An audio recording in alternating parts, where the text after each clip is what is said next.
Well, we're going to talk about one of the amazing, great, singular, never happened before, never happened since moments in history tonight. And here's all of world history, and you can barely find it. Oh, there it is down there. You cannot read it. They hardly gets a mention. It's more than 3,400 years ago. And one of the amazing things about this is that it indirectly influenced in a major way one of the great works of art from the end of the 20th century and directed by one of the greatest artists of the end of the 20th century. And these Academy Awards it was nominated for. It only won like 2 or 3 because this was 1977, where Star Wars won everything. Okay? Yeah. So let's, I got a little clip here, and Nate, we'll find out if you remember anything about 1977.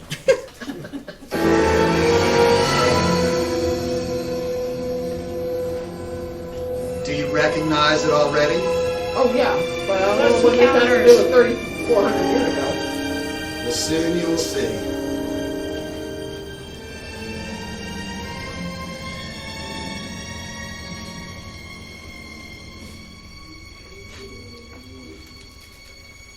One of my favorite movies.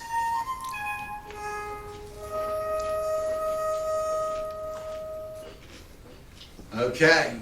There it is, Close Encounters, the third time. I edited I edited like a 3-hour movie down to 90 seconds for you. Well, since we're having a conversational style here tonight, let's ask the young guys. Ryan, would you have recognized which movie that was? Yes. Jonathan, would you have recognized which movie that was? Maybe, barely. Nate, do you think you've seen it? No, not fully. Okay, I had a close friend back in those days who thought that that movie was like closely matched his own personal experience. Okay, now what does this have to do with an event of 3,400 years ago? Well, here's the actual location where that event took place.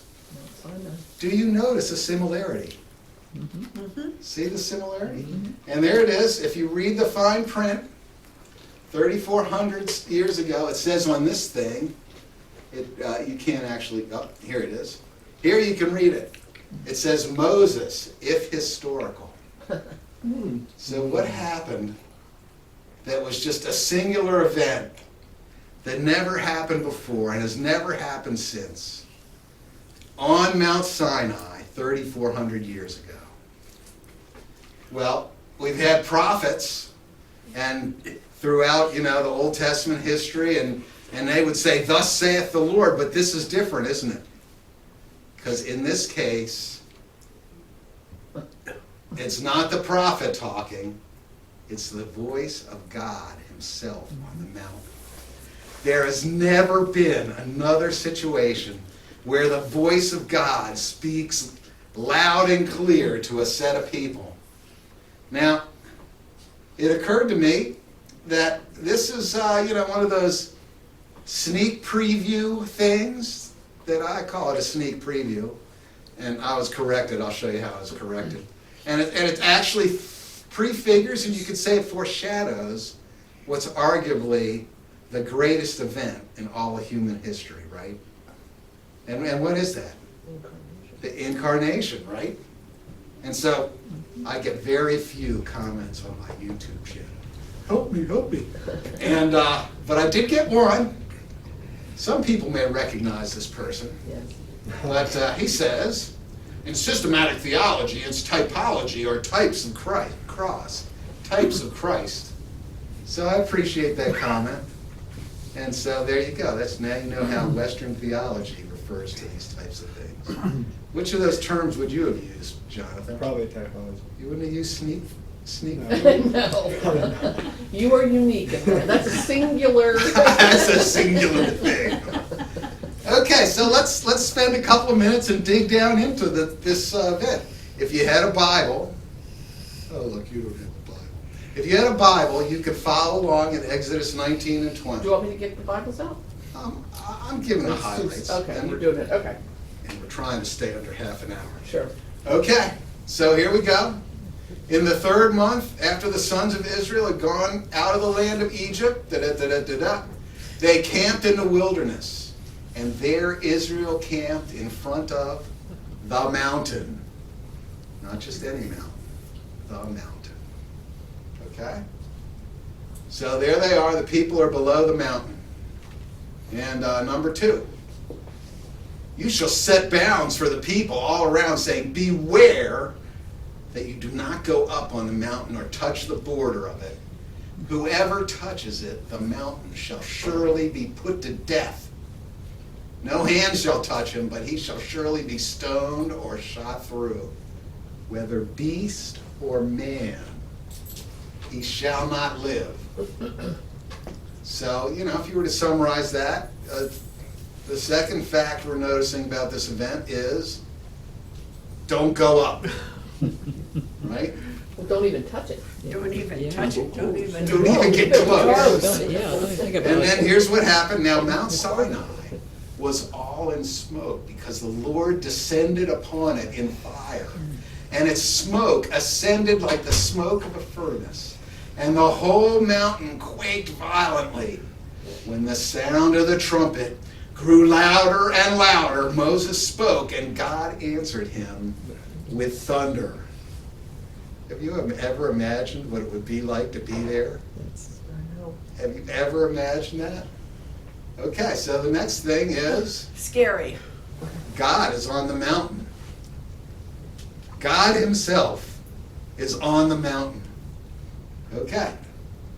So it came about on the 3rd day. Well, that's one of those interesting things. But as soon as you see 3rd day, you know it's foreshadowing Christ. Right, Jonathan?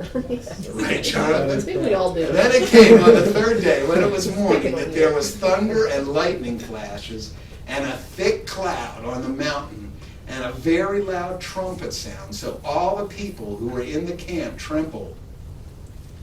Now Mount Sinai was all in smoke because the Lord descended upon it in fire, and the smoke ascended like a furnace, and the whole mountain quaked violently. So that's what they saw on that day. And then God spoke all these words. Not only did he come down, not only did they see all that stuff, but he spoke. And what did he speak? I am the Lord your God, who brought you out of the land of Egypt, out of the house of slavery. You shall have no other gods before me. You shall not make for yourself an idol or any likeness of what is in heaven above or on earth beneath or in the water under the earth. You shall not worship them or serve them, for I, the Lord, am a jealous God, visiting the iniquity of the fathers on the children, on the 3rd and 4th generations of those who hate me, but showing loving kindness to thousands, to those who love me and keep my commandments. So that's what God said. And it goes on, right? And the final thing is, what was the reaction of the people? All the people perceived the thunder and lightning flashes and the sound of the trumpet and the mountain smoking, and when the people saw it, they trembled and stood at a distance. Then they said to Moses, speak to us yourself, and we will listen.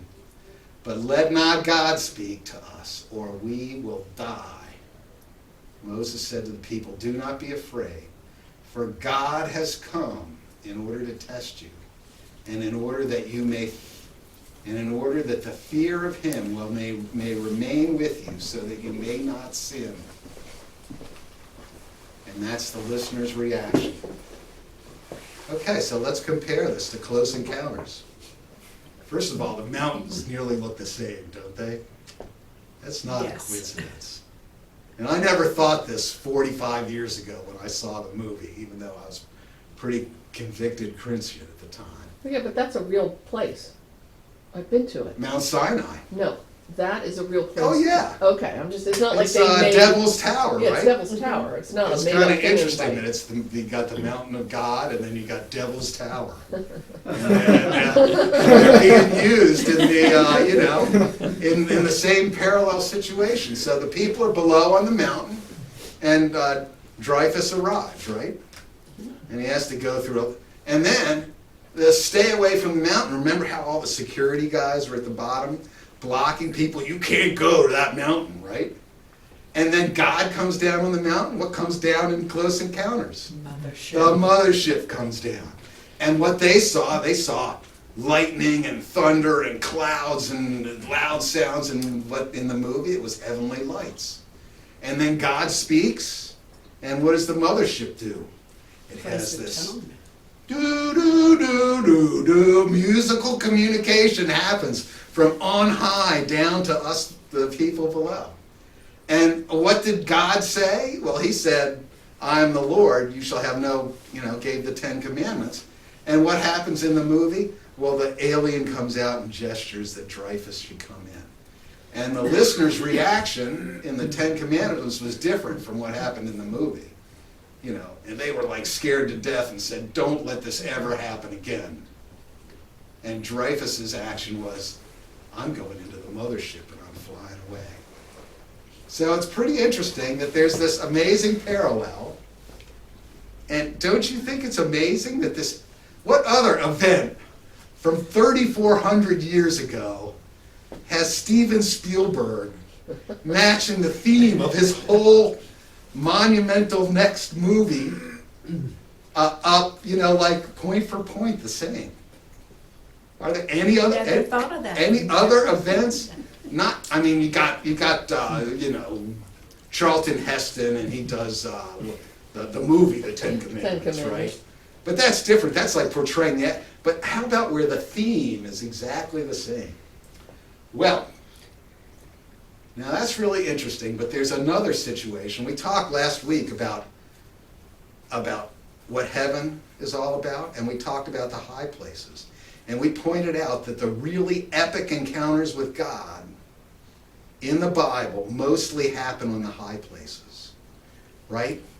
And there is, I claim, and we're going to talk about it tonight, there is an event that very nicely matches up with this. And that is the Sermon on the Mount. Okay? So let's look at that and see how it compares. So Matthew chapter 5, verse 1. When Jesus saw the crowds, he went up on the mountain, and after he sat down, his disciples came to him, and he opened his mouth and began to teach them, saying, so as soon as, what clued me in on this? Oh, it was this mountain thing, right? As soon as I thought mountain, and I thought, what's the parallel with the Old Testament, right? And so, and it's not just any mountain, it's the mountain. He went up on the mountain. Isn't that a true? That's a clue, isn't it? That's a clue. So let's keep going. Here's the 7 things we noticed about the giving of the 10 Commandments, right? And so let's see if they match up. Okay, when Jesus saw the crowds, he went up on the mountain. So the crowds are down below, and then God's going to come up at the top of the mountain. And what's next? So Jesus leaves the multitude. And then his disciples came to him. So this isn't the same as the 10 Commandments, is it? It's the opposite. His disciples come to him. Come to me. That's what Christ has done for us, isn't it? He's opened the door. Okay, now, there's something wrong with all of these pictures. Can you see what's wrong with all of these pictures? There's something wrong with all these pictures of the Sermon on the Mount, and this picture, and this picture, and this picture, and this picture. You know what's wrong, right? What's wrong? All of these pictures are just flat out unbiblical wrong. I know where it is, but it's because you told me. Okay, well there it is right there. He sat down, Oh. right? Oh, I missed that one. That's kind of interesting, isn't it? Yeah. And, Sat down. There he is, standing. Blessing him at the end. Okay? So let's have a little discussion. So where else in the Bible and in our faith do we talk about Christ sitting down? First of all, we say it every single week, right? We say Sit it down and Every week in the liturgy. Last Supper. The Last Supper. And you better stand up when we say it too, or else you are in trouble, Jack. Lord's What is Prayer. it? Right Sits at the hand right of the hand. No, it's not the Lord's Prayer. So we stand up for that. Communion. Well, what's the other thing we stand up for? The communion, he sat For down. the creed. The creed. He ascended into heaven Sits at the right hand. and is seated at the right hand. Is it God Almighty or the Father? Father. Okay. But he also sits with he sits with the, like Last when the Supper. woman is doing his feet, washing his That's feet, right. he's sitting then. Okay. He sits at the table of Zacchaeus, right? He goes to the house and takes a meal, and assuming he's sitting. So let's talk Father's about. Father's got something to say here. There is mention of thy dread judgment seat. Okay. So those things really emphasize the authority, right? And if you're at work and your boss says, Doug, get in here, right? And then you're standing there and he's sitting behind his desk. Is that a good situation? That's awkward. Well, Michael, you've been there. Is that a good situation? Not usually. And if he sits down and he smiles at you and talks calmly, how's that? Well, that's better. Yeah. So there's this sort of double thing about Christ going to the mountain and sitting down, don't you think? Well, I think it shows that he's among us. There right? you go. That he is coming to be with us. He's welcome. When you sit, sorry, am I messing you up? No, you're So, doing like, great. welcoming. It's a way of welcoming, and that he wants to be there for a while. He's not like a commander. Okay, but what kind of situation do we have here tonight? We're all Who's sitting. sitting and who's standing? That's how we heard it. Okay, there you go. Yeah. Isn't that the way that the rabbis were teaching? So he's being a rabbi. Probably, yeah. So And come- here, he's like a Roman orator. There you go. Speaking to the assembly. But, Picture, There you go. yeah, in the picture. So it's kind of incorrect because the rabbi were sitting. Well, he's sitting in this picture. That's right. Oh, okay. So this. Yeah, if I backed it up to where he's not in it. But yeah, that's true, because You'd then the rabbis have the couch. Isn't that like Yeah. a famous They were thing, that sitting- they're they were like sitting. very Oh, that's special in interesting. I the hadn't thought Jewish about that. Yeah, tradition? The rabbi couches. Yeah. Well, anyway, Christ sat down. So God's up there on the mountain. Jesus is on the mountain. But he's sitting down, right? And then how about what they saw? Right? What did they see? There he is. They just saw a normal... Did the people in the Ten Commandments get to see God? No. And there's this thing that's also in Exodus, or one of those things, where it says, no man see my face and live. Right? Yeah. But they got to see. Fully man, fully God. They got to see Christ. And then how about the way he speaks? How did God speak? With thunder. He was ripping their ears open. He was shouting. Do you want to get shouted at by God on top of a mountain? And what does he do? He opens his mouth and he teaches them. It's a very different thing, isn't it? Okay, moving right along here. And then what did he say? They gave the Ten Commandments, and what does Christ lead with? Blessed are the poor in spirit. Now, we can't get into what all these Beatitudes mean. That would take, I'm sure there's guys who've done at least 12 weeks on the Beatitudes. Don't you think? Yes. But he's not saying, blessed are the strong and the mighty who do everything right, is he? No. He's saying, so that's a very different kind of thing.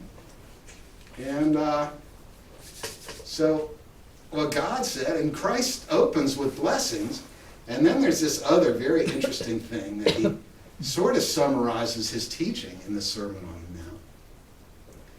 He says, therefore, you are to be perfect, as your heavenly Father is perfect. Which I guess some people take as intimidating, right? They take that as being, you gotta be perfect, right? But he's actually sort of making a prediction. Therefore, you're gonna become godly with the true righteousness that's better than the, well, I don't want to steal next week's Bible study. Okay. But he leads with blessings and a higher calling. And then finally, what's the listener's reaction? When Jesus said, this is the end of the Sermon on the Mount, when Jesus had finished these words, the crowds were amazed at his teaching. For he was teaching them as one having authority and not like their scribes. So I think the parallels are real. Do you think the parallels are real there? I think they're real. Now, let's talk about the impact on the modern world. What impact has the Sinai 10 Commandments, God speaking the 10 Commandments, had on the modern world? Anybody want to pipe up here? Well, you could argue that these kind of things are the foundation of our legal system. You shall not murder, you shall not commit adultery, you shall not steal, you shall not bear false witness. And then this is really sort of the introduction to the old covenant, right? And the rest of the Pentateuch is really the foundation. And it's not just the foundation for the legal system, it's sort of the foundation for basic morality, right? Don't do those things. When was Hammurabi? I don't know, probably before then by quite a bit. And there was one before Hammurabi they discovered. Was there? Yeah. So it goes. Yeah, There I is. think There they're is like, some. I think those are like at least 300-400, maybe 1,000 years earlier. Yeah, I can't remember the name of the one that's before Hammurabi that they found. It's a very similar one. Sorry. That's good. Sorry. That's good. Keep going. You're bringing it, girl. Okay. I'm allowed to call her girl. Yes, you are. Okay.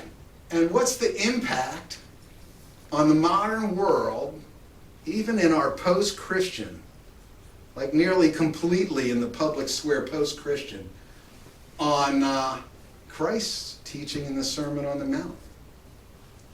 Well, he had this thing about you shall love your neighbor and hate your... You heard that it was said, you shall love your neighbor. That's again from Moses, the Pentateuch, and hate your enemy. But I say to you, love your enemies and pray for those who persecute you. Isn't the Sermon on the Mount still, in a lot of ways, the gauge, the plumb line for what is beyond doing the bare necessity, but having actual virtue? Yeah. All these Being a moral and kind person. Moral compass. Moses, if historical, Yeah. is still having this huge impact. Okay, so here we go. The voice of God on the mountain. Let's talk about what's really going on when God speaks, either the incarnate Christ speaks, or when God descends on top of the mountain and speaks. What's really going on? Have you thought about that before? I claim it's like the inauguration of the Old Covenant, right? So before God speaks, God sends a message to Moses. He says right before that, he says, now then, if you obey my voice and keep my covenant, see, this is the beginning of the Old Covenant, then you shall be my possession among all the peoples. So this, speaking of the 10 Commandments, is the inauguration of the Old Covenant. And how about the Sermon on the Mount? Is this the first thing that Jesus teaches anywhere in the New Testament? Book of Matthew, you go through, right? He gets tempted, gets baptized, but he's not really teaching anybody. He goes up on the mountain and he teaches, and he said, you have heard that it was said, and then he quotes the Old Testament, most of the time, the 10 Commandments. And then he says, but I say to you, we got a new situation here. And it's God who's saying it. I say to you, it's the new covenant. So we're getting down near the end here. But in the Old Covenant, what was that like? Here's the very beginning of what God says. the first commandment. He says, you shall not worship or serve them, for I, the Lord your God, am a jealous God, visiting the iniquity of the fathers on the children, on the first, third, or fourth generation of those who hate me. That's the old covenant. And the new covenant is, he began to teach them, saying, blessed are the poor in spirit. So it's really a different thing, right? The old covenant is demands, and there's a major or else associated with them, isn't there? Right? And the new covenant leads with blessings, even for the down and out, the people who are imperfect. Right? And Debbie will tell you this. Lots of times when I'm getting set to go to bed and I have to go to work the next day, I say, well, I get to and I got to. I get to and I got to, right? And so when you look at the Old Testament, it's full of got tos, isn't it? And you look at the New Covenant, and it's a get to. Therefore, be perfect, as your heavenly Father is perfect. We get called to a higher calling, and there's not a whole lot or else to it. It's you get to be like Christ. You get to be godly. You get a changed inner man. It's okay. So here we go. We're winding it up here. Let's just compare the 7 points here. There they are below the mountain. And last week I ended with the beginning of Revelation chapter 4, where everybody hears the voice of the risen Christ coming from heaven.